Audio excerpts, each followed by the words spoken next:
Pues Muy bien, buenas tardes. buenas tardes, ¿cómo están? Aquí está el Rabino Tuvia Server desde Argentina. Rabino, muchas gracias por estar aquí con nosotros, por darnos su tiempo. Em, Quisiera yo preguntarle varias cosas porque hay un grupo de personas que están interesadas en ser noágidas. Varias personas vienen a nosotros y dicen, yo no quiero convertirme al judaísmo, pero quiero vivir mi vida según la Torá. Entonces, quisiera de entrada, además de agradecerle, preguntarle, ¿cuál es la diferencia entre ser monoteísta y ser noágida? Wow, es una pregunta interesante. Yo diría lo siguiente, vamos a empezar por otro lado, si te parece bien. Claro, claro. Desde la perspectiva del judaísmo, básicamente lo único que nos conecta con Dios, el único canal que nos conecta con Dios, con el creador de todo, con el todopoderoso, etcétera, es la Torá. No hay otro canal. ¿Cómo sabemos esto? En breve, porque es Dios el que se revela a nosotros en el monte Sinai y nos entrega una Torá y nos dice, señores, este es el camino para vincularse conmigo. A partir de esto, tenemos que observar en la Torá qué es lo que nos dice para llegar a Dios. Dicho de otra manera, cómo podemos vivir una vida de acuerdo a las leyes de la Torá, que es lo que Dios entrega para cada uno de nosotros.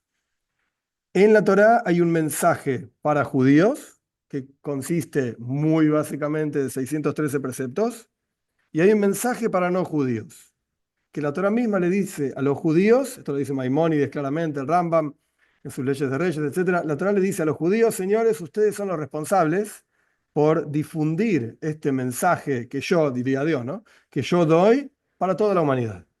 Este es el trabajo de ustedes. En base a esto, tenemos que observar en la Torá cuál es el mensaje que Dios da para los no judíos, bueno, salir a difundirlo. Lo que significa ser monoteísta, no ágida, etcétera. A mí no me gusta usar ninguno de esos adjetivos. Me parece que el más adecuado es cuál es el mensaje del judaísmo para los no judíos. O sea, está clarísimo que judío es el que o nació de madre judía o se convirtió según la halajá, según la ley, con todas las leyes, etcétera, etcétera. A eso lo llamamos judío, judía. Cuando hablo de hombre y mujer es exactamente lo mismo, no hay ninguna diferencia. Eso es lo que llamamos un judío. ¿Qué es lo que llamamos un no judío? Bueno, no cumple con esas condiciones. No nació de madre judía o no se convirtió según la halajá, según la ley. ¿Esto quiere decir que quedó afuera del sistema divino de la creación? No. Y la prueba más clara y sencilla es que existe. Si estás vivo, es porque Dios tiene algo para vos. Es porque eso es importante en el mundo de Dios. En el momento que Dios libre y guarde, ya uno no es más importante o, no, o ya cumplió su misión, chao. 120 años, 70, 80, 120, como sea que uno quiera ver. Entonces, ¿hay un mensaje de la Torá para el no judío? Sí, definitivamente. ¿En qué consiste ese mensaje? Ok, hay 7 preceptos, uno de los cuales es el concepto del monoteísmo. Entonces yo no diría, bueno, ¿qué es ser monoteísta? Ok, ser monoteísta es muy importante y los judíos somos monoteístas y enseñamos sobre monoteísmo, etcétera. Pero ojo, porque el Islam también es monoteísta. ¿Y nosotros enseñamos Islam? No. Nosotros no somos musulmanes, no importa los detalles de por qué, la verdad es que no, pero enseñamos monoteísmo también. Lo que pasa es que nuestro mensaje viene con otros asuntos más. 7 preceptos, con ramificaciones, con ideas, con detalles. Este es el mensaje del judaísmo para los no judíos. Entonces, de vuelta, volviendo a la pregunta, ¿cuál es la diferencia entre monoteísta y no ágida? No sé, no ágida tiene más leyes que el monoteísta. Quizás una cosa así. Puede ser que el monoteísta robe y el no ágida no roba. Pero no sé, a mí no me gusta Ok, decir ni monoteísta entonces ni no ágida. digamos que el monoteísmo es uno de los requisitos dentro de lo que es Exacto, ser exacto, noagismo. O sea, es mucho más totalmente. complejo de lo que uno comprende, cien ¿no? por ciento Y hablando de esta complejidad, eh, por ejemplo, tomamos una de las leyes para los Noahim, que es no matarás. ¿Es así de simple o tiene ramificaciones? Tiene muchísimas ramificaciones. O sea Ejemplo que sencillo. cada una de esas leyes, de las 7 leyes, no son 7, tienen 7 principales y ramificaciones. Totalmente. El Sefer HaChinuch, el libro de la educación, esto lo escribió Rebaron Alevi, así dice, no se sabe exacto, año 1300 en España. El Sefer HaChinuch dice clarísimo, clarísimo, estos 7 preceptos, sí, no son 7 cuestiones nada más, sino que tienen muchísimas ramificaciones. Un ejemplo sencillo respecto de no matar, nuestros sabios dicen, hay toda una historia larga en la Toira, ahora no importa toda la historia, Payas Vayeshev, si no recuerdo mal, sobre Tamar y Yehuda. Y en un momento, básicamente Tamar estaba embarazada, de vuelta, toda la historia ahora no importa, Tamar estaba embarazada y había una duda ahí de dónde salió este niño, este bebé, y qué sé yo. Y Yehuda le preguntan, bueno, si ella quedó embarazada y en realidad estaba ligada a uno de mis hijos que estaba esperando. De vuelta, toda la historia no importa ahora. El punto es que Yehuda dice, hay que quemarla viva. Chao, hay que matarla a esta mujer porque fue infiel. Tamar fue infiel, hay que matarla, dice Yehuda. Tamar tenía pruebas concretas de que ella no fue infiel, de que en realidad el padre era Yehuda. Ella hizo todo bien. Era una tzadeke, es una mujer justa, etcétera, etcétera. Y Tamar, antes de avergonzar en público a Yehuda, estaba lista para ser quemada. ¿Ok? Mátenme. De acá aprenden nuestros sabios en el Talmud, es mejor, es una expresión, por supuesto, pero es mejor tirarse un horno ardiente que avergonzar a otra persona en público. Ah, momentito, parémonos un poquito para atrás. Muy linda enseñanza. ¿Se aplica a Bnei Noach o no? Entonces la pregunta es al revés. ¿Por qué no? Avergonzar a otra persona, nuestros sabios lo consideran como matar a una persona. Obvio que no es físico y literal, ¿no? Obvio que no. Es algo espiritual, pero lo consideran de esa manera. Y la realidad es que no hay ninguna razón por la cual decir que no se aplica a Bnei Noach. Quiere decir que no es tan sencillo como decir, bueno, ¿sabes qué? Sé una buena persona, no mates a nadie y dale para adelante. No, un momento, hay más. Hay más. El enojo, por ejemplo, es como idolatría, dicen nuestros sabios, desde diferentes perspectivas, el Talmud, Hasidut, etc. Ajá, ok. ¿Bnei Noach pueden hacer idolatría? La respuesta es no. Bueno, entonces, toda la enseñanza judaica sobre evitar el enojo, ojo, porque se aplica también a Bnei Noach. Ay, wow, qué bonito, qué profundo y además qué complejo, ¿no? De modo Sí. que no es nada más leer las 7 leyes y decir, ah, cumplo, palomeo todos los requisitos y ya soy Bnei Noach. Ok, Rabino, estamos aquí con los alumnos que están interesados en conocer más acerca de esto y están interesados en tomar el curso. ¿Cuál es el curso que usted ofrece, Bien, los bien. contenidos del curso? Sí, sí, sí. Yo preparé una pequeña presentación. ¿Se ve ahí? Ok. Eh, una pequeña presentación con lo que sería un boceto, digamos, de la idea del curso. Bueno, una mini presentación de quién soy yo. Mi nombre es Tubia. Trabajé en la ciudad de La Plata, es una ciudad pequeña en Argentina, por 20 años. Nos mudamos con mi familia de La Plata. De hecho, tengo mi esposa y tengo 10 hijos. Nos mudamos de La Plata porque por cuestiones familiares necesitábamos estar en Buenos Aires, donde hay una comunidad más grande, etcétera. Y ahora estoy acá en Buenos Aires trabajando entre otras cosas con Brinoyas, pero esto viene desde hace unos cuantos años, trabajando tanto en YouTube como en clases así one on one, como quien dice, uno a uno. También desarrollé una aplicación para Brinoyas, la pueden buscar en Google, en Apple, lo que sea, en iPhone está ahí disponible, se llama Brinoyas, justamente. Eh, y de vuelta, la idea de este curso es presentar algunas ideas. Como yo puse ahí abajo, la idea es que sea una especie de charla de 45 minutos y después dejar un espacio abierto para dudas que la gente tenga. ¿Cuáles serían los contenidos? Básicamente estaría armado en tres etapas: bases y fundamentos de lo que es el judaísmo y obviamente siempre aplicado a Bnei Noach. Filosofía y mística, que significa el pensamiento, qué tendría que pasar en la cabeza de un Ben Noach o una Bat Noach. Y después una etapa de alajá, de leyes, que en realidad esta etapa se puede ampliar. La Torá es infinita. Nuestros sabios dicen que es Aruja Mineimida, Abraham Mineyam, es más amplia que cualquier medida, es más profunda que el mar. Así que uno podría seguir, y de hecho estudiamos toda la vida. Y uno nunca dice, terminé, no existe terminar. Así que bueno, algunas de las ideas de estas etapas. Acá yo puse un pequeño dibujito, esto es una clásica, tradicional, no foto porque no había, de Maimónides, pero la verdad es que no se sabe exacto si este es la Maimónides o no, pero bueno, esa es la tradición. Básicamente, fundamento del judaísmo, que, ¿por qué judaísmo? ¿Por qué nosotros decimos que el judaísmo es lo mejor, lo más adecuado? ¿De dónde salió esto? ¿Cuál es la base, el fundamento del judaísmo? ¿Qué es la Torá? Una perspectiva histórica y más adelante, no en esta etapa, entender cómo funciona la Torá. Pero esto lo vamos a ver más adelante. Simplemente, básicamente, cuando uno dice Torah, ¿a qué se refiere? ¿De dónde viene esto? Después estudiar los 13 fundamentos del judaísmo, que justamente Maimónides es el que diseñó esta idea. No es la única, de hecho hay quienes discuten con Maimónides, dice que son 3 fundamentos, no 13. Pero bueno, esto es clásico y típico también para entender qué es el judaísmo. Más allá de si se aplica concretamente cada asunto a Bnei Noach o no, por lo menos entender. Uno dice, bueno, tengo un rabino que me está enseñando, ¿en serio? ¿Sabés qué piensa de este tipo? No. Y bueno, entonces, ¿qué estás aprendiendo de él? Si vas a la facultad de medicina y tenés un médico que te está enseñando, bueno, tenés que saber cuál es la orientación que tiene ese médico. No es lo mismo un médico homeopático que un médico, yo qué sé, cómo se dice, que hace con remedios. Y bueno, este es el asunto de los 13 fundamentos, tiene ese objetivo. Entender qué piensa un típico judío o qué debería pensar un típico judío. Y luego ver un poquitito, empezando simple, superficial, los 7 preceptos de Bnei Noach como introducción, y después ver cómo lo expresa el Talmud, cómo lo expresa Maimónides en términos de leyes, y qué hay agregado, digamos, a esto que aparece en el texto propiamente dicho, que esto es lo que yo llamo ramificaciones. Esto sería etapa número 1.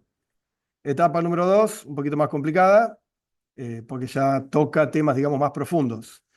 El Maral de Praga vivió justamente en Praga, año 1600 aproximadamente, un grande, gigante de la historia del judaísmo, de la historia de la filosofía y el pensamiento. Hay un capítulo, si bien él no escribió para Bnei Noach, de hecho no hay muchos textos, me animaría a decir ninguno, pero bueno, es muy categórico, escrito para Bnei Noach, por nuestros grandes sabios, etcétera. No hay ninguno directo escrito para Bnei Noach. Entonces tenemos que sacar de aquí y de allá, analizar y hurgar, por así decir, en los textos de los gigantes nuestros para ver qué dicen sobre Bnei Noach. Esto que yo puse acá, que no tienen por qué conocerlo, no se preocupen, es un libro clásico del Maral de Praga que habla sobre la salida de Egipto, del pueblo de Israel saliendo de Egipto y todo lo que tiene que ver con Pesaj, que no importan los detalles, y tiene un capítulo específico, son 2 o 3, pero es uno específico que habla sobre las 7 leyes de Bnei Noach desde una perspectiva filosófica, pensamiento. Después entender qué es la mística en el judaísmo, qué significa Pardes, Pshat, Remes, Drush y Sod, no se preocupen si no entienden todo lo que digo, que ahí está incluido un poco de Kabbalah, Hasidut, cuál es la diferencia entre una cosa y la otra, ver cuál es la perspectiva hasídica del universo, que la creación es algo constante, cómo supervisa Dios el mundo, cuáles son las diferentes opiniones a lo largo de la historia, que son básicamente 2, no, hay más, pero básicamente 2, de Rambam y Baal Shem Tov, que es el fundador del movimiento hasídico.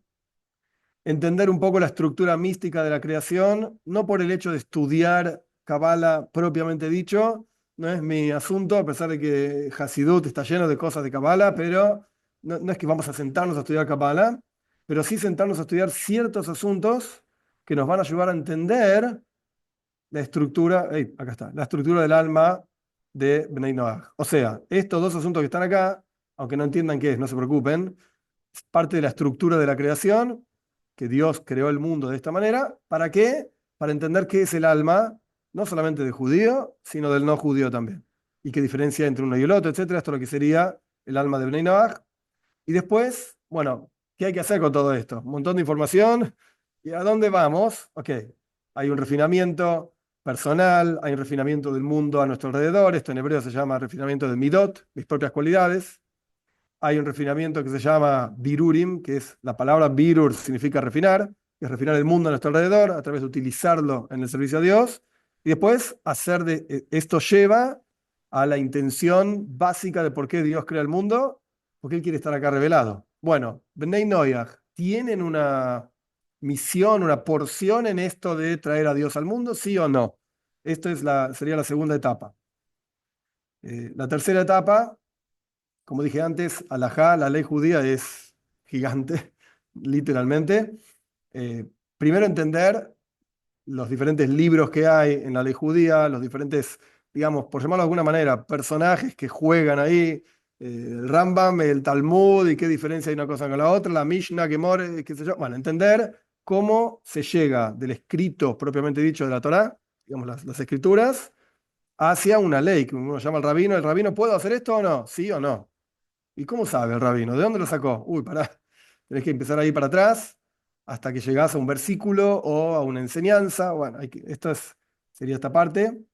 Después, por supuesto, ver diferentes escritos de leyes, pero ahí sí orientados directamente a Bnei Noyaj. Que de vuelta no es que hay mucho texto escrito solo, exclusivamente para Bnei Noyaj, o sea, yo no encontré, por ejemplo, nunca, puede ser que haya, pero simplemente yo no lo encontré, responsas rabínicas de grandes personajes que sean respuesta a un no judío. Nunca encontré una cosa así. Pero sí encontré, y hay unas cuantas, responsas a otro rabino, o sea, de un gran rabino a otro rabino, que toca temas que tienen que ver con los judíos también. Una pregunta, Rab. Cuando Sí, dice responsas, ¿se refiere a respuestas? sí. Lo que pasa es que se les suele llamar responsas Oh, rabínicas. ok. Reb Moshe Feinstein, por ejemplo. Hay otra Sri Day Eish que tiene varias cosas de Bnei Noyaj. Sí. Son respuestas que en realidad, en general, son cartas, a veces más largas, más cortas, más complejas o menos, dependiendo del caso, que un rabino escribió en base a que le hicieron una pregunta. A veces, como uno puede entender, la pregunta, más allá de si es compleja o no, pero a veces el rabino le responde sí, no, y chao, y cortamos el teléfono, o a veces requiere un análisis más profundo. Esto es lo que se llama una responsa rabínica, es un análisis profundo sobre un tema. Y después ver diferentes leyes y cómo se aplican en la práctica para Bnei Noyaj. El rezo, tienen que rezar, no tienen que rezar, cómo tienen que rezar, qué tienen que rezar. Bendiciones por las comidas, son ejemplos nada más. Estos que puse acá son ejemplos de otras cosas que se pueden pensar. ¿Hay que bendecir por las comidas o no? ¿Qué bendecir? ¿Cuándo? ¿Cómo? ¿Dónde? Etcétera. Al respecto del estudio de Torah, ¿es una mitzvah? ¿No es una mitzvah? ¿Qué dicen nuestros sabios? ¿Cuáles son las opiniones que hay? Créanme, un abanico enorme de opiniones, desde no podés estudiar nada hasta podés estudiar todo. Y bueno, hay que sentarse y ver y tener un enfoque que nos permita decir, bueno, esto hacemos, esto seguimos, etcétera. Y otra cosa que se me ocurrió también es Shabbat. ¿Cuál es la relación de Shabbat con Bnei Noyaj? Si la hay, si no la hay, qué hacer, qué no hacer, cuándo hacer, cómo hacer, y así sucesivamente. Estas son las tres etapas que se me ocurrieron de curso. Por supuesto que se pueden agregar, quitar, no sé, es flexible, ¿no es? Wow. Y cada etapa 5 clases, Rab. Muchísimo Alevay, ojalá. material. Bueno, usted ya decidirá, ¿no? Porque muchas veces depende de la interacción, de qué tanto Claro, saben las claro, personas. No es por totalmente. nada, pero este grupo que tenemos es bastante avanzado, ¿no? Baruch Por Hashem. ejemplo, esto de la Ishtalshelut, ya lo conocen, de los mundos que Bien. Hashem creaba, de los mundos anteriores, de Tohu Bohu. Entonces, Soy es un grupo Utiku, sí, sí. lindo que somos como una parvada de pájaros que volamos juntos y que bueno, hemos estado en las clases del Rab Armoni que ha sido excelente para nosotros, pero queremos respuestas, ¿no? Para estas personas, cuando me preguntan a Claro, mí sobre noajismo, pues un judío normalmente no estudia estas cosas. Están ustedes que están especializados, ¿no? A pesar yo no soy rabino, entonces hay cosas que si me preguntan del Talmud y del Gemara, pues no lo sé. Las claro. chicas estudiamos cosas diferentes en Bet Yaakov. Sí. Y además en Bnei Noach, no sé, a mucha gente, por ejemplo, hace Shabbat y me pregunta cosas de Shabbat que no son judíos y yo no sé, y yo lo único que les digo es, no te tienes que convertir. No, es difícil Claro, ser judío, no es tan simple. Y, y lo más acertado es que vivas tu vida, pues como cualquier Noah. ¿Y qué tengo que hacer? Híjoles, no lo sé. Y no te sé ayudar, ¿no? Entonces, ¿qué más que claro, claro. dejárselo a los expertos, que en este caso, pues es usted? Me pareció excelente su propuesta. Me encanta que tenga su app en Apple Store o en Google Store. Es así como que, wow, qué bonito tener una app. Y pues nada más quedaría hablar acerca de los costos de cada etapa y bueno, terminar aquí la sesión grabada y después, ya una vez que terminemos la grabación, preguntas y respuestas. Sí, cómo no, cómo no. Lo que se me ocurrió a mí es, hay varias cosas. Yo entiendo que se pueden hacer cada etapa en 5 clases o en 500 clases. Obviamente 500 clases cada etapa no, no es muy práctico, para nada. Y como decías muy bien, depende mucho del grupo, muchísimo del grupo.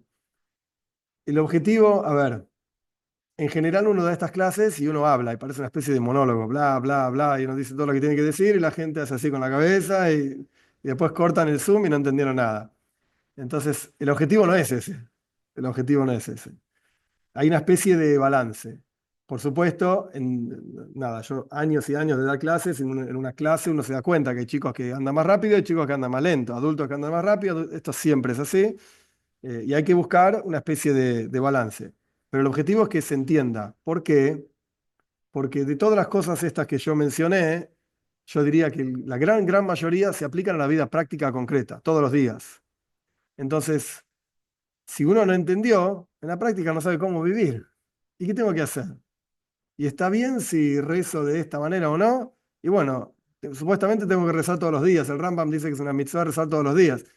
Y bueno, pero todos los días lo tengo que hacer, todos los días lo tengo que hacer y no sé si lo estoy haciendo bien. Entonces, de vuelta, la idea es entender los conceptos, más allá de la estructura, si primero viene Jochma, después viene Bina, o primero viene Jochma. Es que esta es otra cuestión, digamos, incluso secundaria, ¿no? Esa es la esencia del asunto. Entonces, ¿cuánto duraría cada etapa? Yo me animaría a decir entre 5 y 7 clases. Pesos más, pesos menos. Lo digo así porque, de vuelta, depende mucho de la gente. Si la gente va rápido, y bueno, terminamos antes y ya está. Y los temas que ya son conocidos, pues podemos avanzar más rápido y ya está, no pasa nada. Siempre y cuando, de vuelta, se entiendan los conceptos. Esto por un lado. Al respecto de costos, lo que se me ocurrió a mí como grupo es que cada uno pague un número, una cantidad, 5, 6 dólares, 7 dólares, no sé, lo que entre ustedes conozcan. Yo no conozco al grupo, entonces tampoco puedo decir. Esto lo dejo más en tus manos que en las mías. Y nada, que la gente sepa que va a tener una presentación, como algo parecido a lo que vimos recién, en donde aparezcan los textos.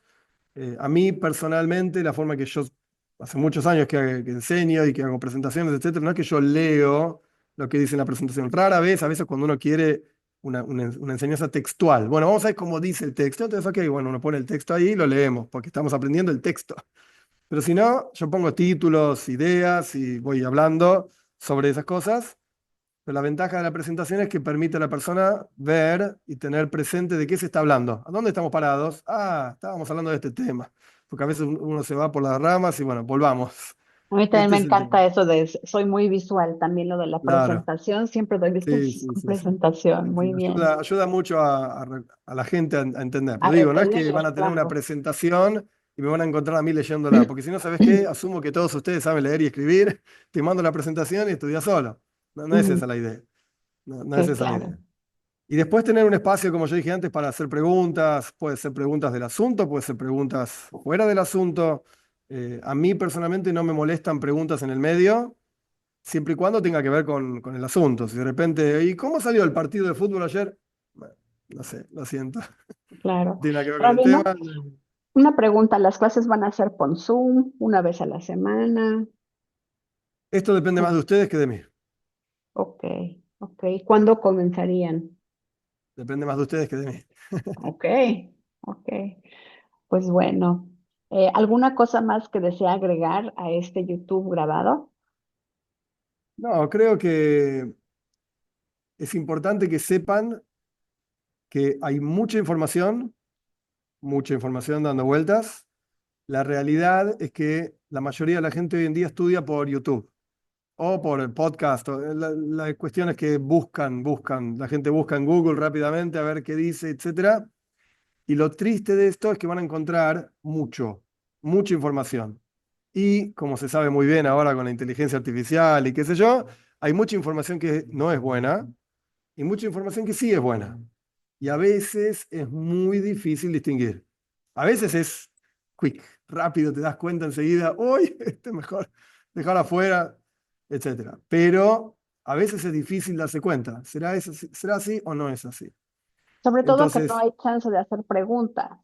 Un ¿cómo? No YouTube escuché, no escuché. escuchas que no hay chance de hacer preguntas. Cuando estás en un Claro, YouTube y tienes algo personal que preguntar, se fue, ¿no?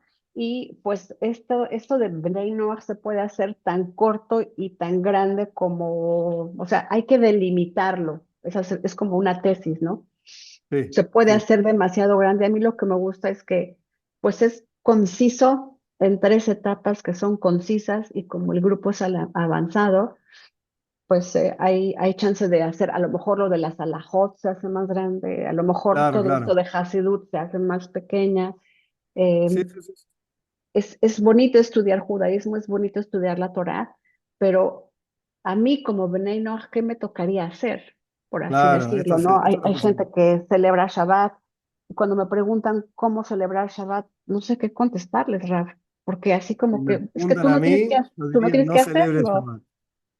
Si me Ujú. preguntan a mí, la respuesta sería no hay que celebrar Shabbat. Ok, ok. No, no, no, no, no. Sé que hay, por eso decía, sé que hay algunos que te dicen que sí, que hagas kiddush, que hagas esto, que hagas lo otro. Ok, en ese tipo de casos, y esto es justamente lo que yo quería como agregar como final, digamos, de la presentación grabada, es cuando surge una respuesta, uno tiene que poder pedir, el que pregunta, tiene que poder pedir la fuente. Y no es una especie de falta de respeto. En general, en el judaísmo es, quizás entre Bnei Noach no lo conocen esto, pero en el judaísmo es muy, muy común. Existen rabbonim, rabinos que uno sabe que son importantes, saben muchísimo, etcétera. Y cuando uno tiene una pregunta apremiante, de cualquier tipo, levantás el teléfono y llamás al Rov. Rov, me pasa esto, esto y esto. ¿Qué hago? Y el rabino te dice tal cosa. En esa situación, en general, uno no pide fuentes. Gracias, Rob, pum, cortás y otra cosa. El rabino te dijo esto, y en el peor de los casos, entre paréntesis, si se equivocó, ok, Dios le va a cobrar a él, no a mí. Yo, no, lo llamé al rabino, hice lo que había que hacer y ya está.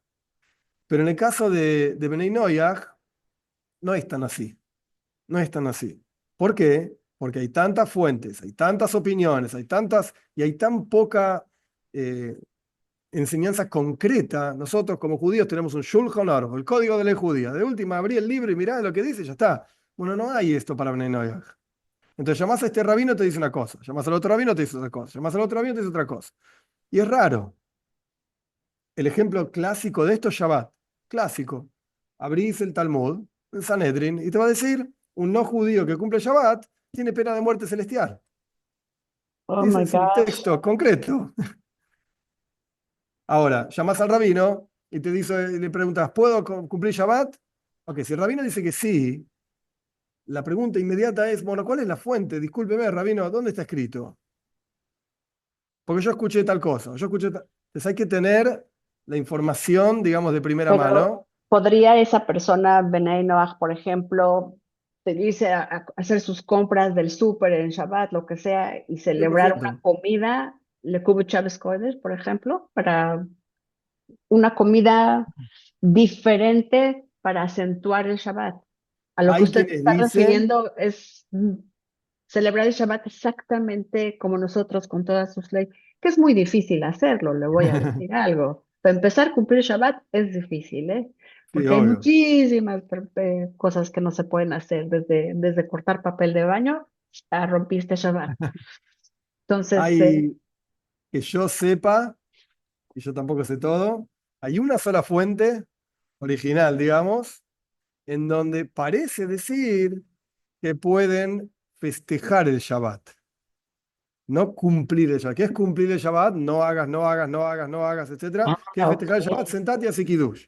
Hay una sola ok. fuente, que es un comentario del Kli Yakar, un comentarista clásico, también en Praga, año 1600 y pico, sobre Parshas Israel, sobre la entrega de la Torá. Pero si uno lee todo el texto, está clarísimo que él no está diciendo que Bnei Noach deberían cumplir Shabbat. O sea, una Lo que cosa pasa es es que la gente cumplir recorta. y otra cosa es celebrar. Sí, pero nosotros, yo por lo menos, enseño que no se debe ni cumplir ni celebrar. No, no Ok, corresponde. Vos querés sentarte a comer y ok. ser feliz porque Dios creó el mundo en los 6 días y sí, está bien. No es un Ujú, problema, no es un ujú. problema. Ok, Pero hacer y después te kiddush, levantas, y después te seguí levantas, tu y vida. te vas a hacer Pero tu como lo harías vida. un miércoles también. Y como lo podrías Ujú. hacer un jueves, estar agradecido de que Dios crea el mundo en 6 días o que Dios Ok, te creó a vos. Te da, ok. no Ujú. tiene el Incluso acento de Shabbat. hacer un detox de celulares, por ejemplo, ¿no? Por ahí Ajá. escuché en alguna ocasión que Deepak Chopra decía, es bueno hacer como los judíos, hagan un detox de celulares, hagan un detox de Exactamente. televisión, agárrense un día, él lo dijo Shabbat, pero dijo, agárrense un día para hacer un detox. Entonces, no sé, también es una buena idea, ¿no? Para comer con la Mm, familia, para conectar, sí, sin duda. conectarse con uno y Sí, conectarse con su familia.